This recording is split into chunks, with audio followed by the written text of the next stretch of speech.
Welcome to my channel. প্রিয় চাকরি প্রার্থী বন্ধুরা, তোমরা যারা বিভিন্ন সরকারি চাকরির জন্য প্রস্তুতি নিচ্ছ তাদের জন্য আরেকটা ভীষণ ইম্পর্টেন্ট ভিডিও নিয়ে চলে এসেছি। তো তোমরা প্রত্যেকেই জানো ফুড এসআইয়ের পরীক্ষা চলছে। আজকেও 3টে হাফে পরীক্ষা হয়েছে, গতকালও 3টে হাফে পরীক্ষা হয়েছিল। আজকে 3টে হাফের মধ্যে ফার্স্ট হাফের ফার্স্ট শিফটের অর্থাৎ শিফট 4-এর কোশ্চেন অলরেডি আলোচনা করেছি। এখন শিফট 5-এর কোশ্চেনগুলো যেগুলো এসেছিলো সেগুলো নিয়ে আলোচনা করব। বেসিক্যালি জিকের কোশ্চেনগুলো নিয়ে আলোচনা করব।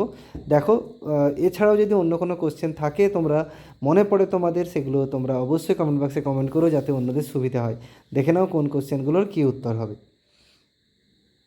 দেখো, প্রথম কোশ্চেন এসেছিল লেকটাক কি। লেকটাক কি এটা বলতে হবে। দেখো, লেকটাক কি? লেকটাক হচ্ছে একটা হ্রদ। তো সর্দার সরোবর বাঁধ নিচের কোন নদীর উপর অবস্থিত? নর্মদা। 3 নম্বর, উইংস অফ ফায়ার কার আত্মজীবনী? সবাই জানো, এপিজে আব্দুল কালাম। তারপর মিথানোয়িক অ্যাসিড কোথায় পাওয়া যায়? পিঁপড়ের হুলে।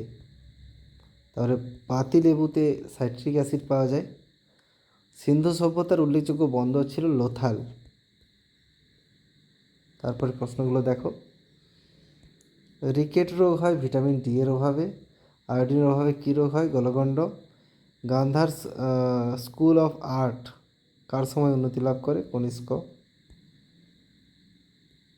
নালন্দা বিশ্ববিদ্যালয় কোন যুগে প্রতিষ্ঠিত হয়?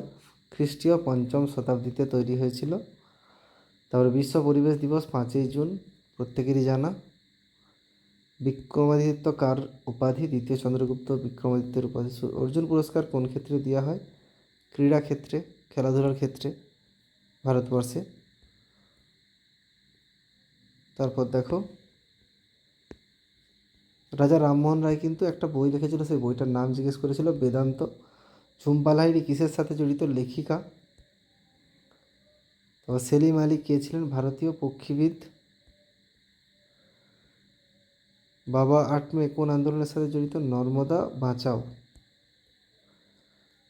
তারপরে রাওয়াত ভাটা কোন রাজ্যে অবস্থিত? রাজস্থানে। সুপ্রিম কোর্টের প্রধান বিচারপতিকে কে নিয়োগ করেন? রাষ্ট্রপতি। এই ধরনের কোশ্চেন আগের শিফটগুলোতে এসেছিল। তো মোটামুটি এই কোশ্চেনগুলো জানতে পেরেছি। এই কোশ্চেনগুলো ভিডিও আকারে তোমাদেরকে দিলাম। যদি অন্য কোনো কোশ্চেন তোমাদের জানা থাকে অবশ্যই তোমরা কিন্তু কমেন্ট বক্সে কমেন্ট করবে। এখানে রাখলাম। ভালো থেকো, সুস্থ থেকো। Thanks for watching.